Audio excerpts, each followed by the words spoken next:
It is with great honor that I accept this honorary degree, and I want to thank you for the opportunity to address the Goucher graduating class of 2014. My deepest appreciation to the Board of Trustees, the faculty of this college, and my great honor of sharing this podium with the other honorary degree recipients, Margot Perot, Senators Barbara Mikulski, and Senator Dan Cardin. I want to congratulate especially the graduates of the class of 2014 and to recognize the extraordinary work of President Sandy Unger. I had plans to be elsewhere today, which were changed immediately when I got the call from Sandy. I would not have missed this occasion because this will be his last commencement here at Goucher College, and nothing honors me more than coming to recognize his service to this great institution. I hope you'll forgive me if I strike a slightly more serious note. I had a great deal of difficulty figuring out what I wanted to leave with you today. I have spent much of my career traveling the world.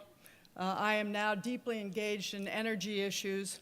Many of the issues that are going to affect the world you inherit. You're about to leave college to embark in the world of work and graduate school in a really, truly a transformational period of history. You have been fortunate to have attended Goucher College, which has made a priority of sending its students to study abroad. Seeing the world through the eyes of people outside of this country will be one of the most important assets you have for advancing your careers in this interrelated world. The greater global understanding you've gained will stand you in good stead. Of this, I am absolutely confident. But your future may ultimately depend more on the choices you make than on the developments taking place at home and abroad, no matter how turbulent or transformational. Continued steady grounding is essential for personal fortitude and for developing the professional or public following you will need to make a real difference. Unfortunately, the culture in which we now live works against this. It has become obsessed with personal celebrity, wealth, fame, and a growing sense of entitlement. This trend is growing abroad as well.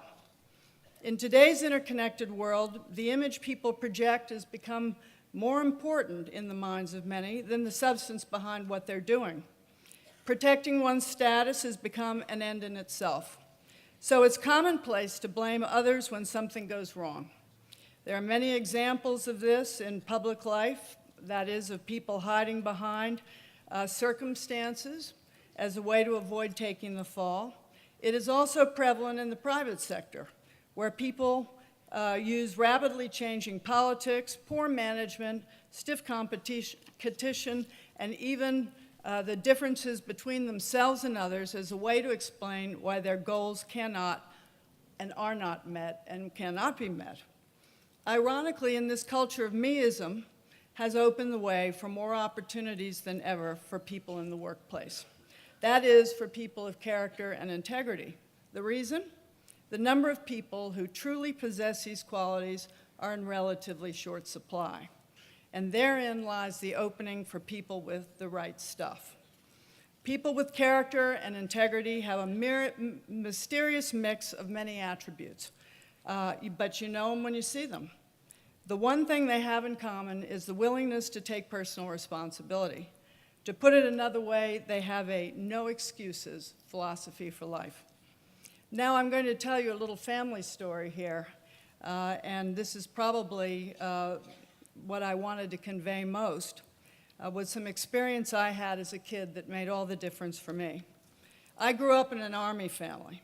Not only did my grandfather, Dwight Eisenhower, his nickname, by the way, was Ike, not only did he go to West Point, but my father and two uncles also attended the academy. Much of that Army way of thinking was passed down to my siblings and me, and I can remember vividly as a kid once failing to complete my lawn mowing chores before some family guests were to arrive at our house. After they'd gone, I got soundly called to the carpet for failing to complete my job. When asked why I hadn't finished mowing the lawn before the guests arrived, I explained that somebody who'd mowed the lawn before me had left the mower without enough gas in it. My father barked. "There is only one appropriate answer for this question," he said. "No excuses, sir." When I protested hotly, my father explained that no excuses is not to deny that we're all human and that we sometimes make mistakes. It was a way for me to acknowledge that the assignment I was given was still mine, that I should have checked the gas gauge at the start of the day and planned appropriately. It was a hard lesson, I have to tell you, and one that still challenges me today. But years later, I was to discover that the no excuses philosophy is the backbone of the leadership training provided at West Point, and I'm sure the Naval Academy as well, and the Air Force Academy. The West Point is an institution like the other military academies chartered to provide our nation with leaders of character. On entering West Point, plebes or freshmen are told that for a full year, there are only 4 permissible replies to any question. Yes, sir, no, sir, no excuses, sir, and I don't understand the question, sir. Think about that for a while. The theory is that if you're denied the chance to provide an excuse for your actions, you will begin to change the way you look at everything you do. Cadets learn that no excuses engenders trust and eventually the confidence of others. It is the pathway for becoming a leader and being given responsibility for the fates of other people. West Pointers also say that when a person adopts this philosophy, he or she is no longer stopped by obstacles and will work harder to find solutions because that person truly believes that he has no excuse for failure. Since the burden of your problem is not directed at others, but onto yourself, a true sense of empowerment emerges, one that comes from within, not granted from without. As you leave Goucher to start the next chapter of your lives, your aspirations, as well as the expectations placed on you, will be high. Allow June 6th every year to serve as a reminder of my message today. In 2 weeks, heads of state and world leaders will converge on the French coast of Normandy to mark the 70th anniversary of the Allied invasion of the continent of Europe. That's June 6, 1944. This perilous invasion was the largest amphibious assault in the history of military warfare, a vast undertaking. More than 7,000 ships and landing craft, 570,000 tons of supplies, 12,000 aircraft and support, 200,000 naval personnel, and 156,000 troops crossed the English Channel from southern England to liberate Europe from Nazi domination. The Supreme Allied Commander, Dwight D. Eisenhower, successfully carried off this high-risk venture in a surprise attack on Nazi positions that extended along a 30-mile coast.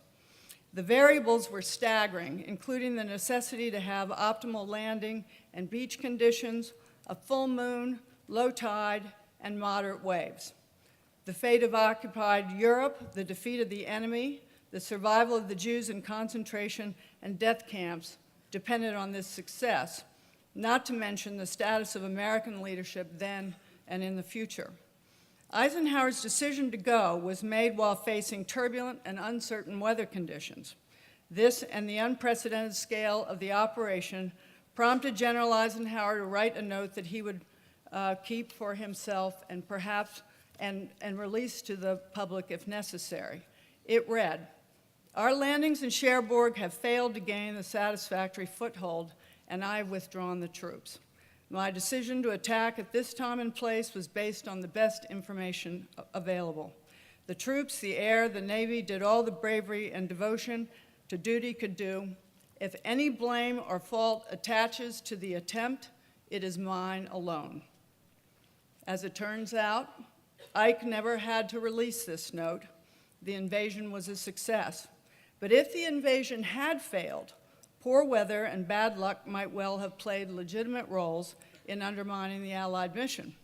Nevertheless, Eisenhower's decision to launch the attack on that day was his choice, his decision, and the note he penned in case of failure exemplified the life he led, one with a no excuses philosophy at its core.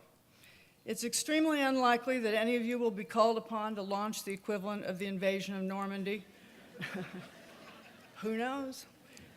But it is certain that you will be called upon to make decisions that will have a significant impact on others and will forever shape your personal reputation, your self-esteem, and your ability to do your job. Will you have excuses for the inevitable setbacks you'll experience along the way? Or will you prepare yourself for excellence in every way, every day of the week? And when the results are in, will you own your decisions to the end? I feel confident that you will. You've had a great education. Congratulations to the class of 2014.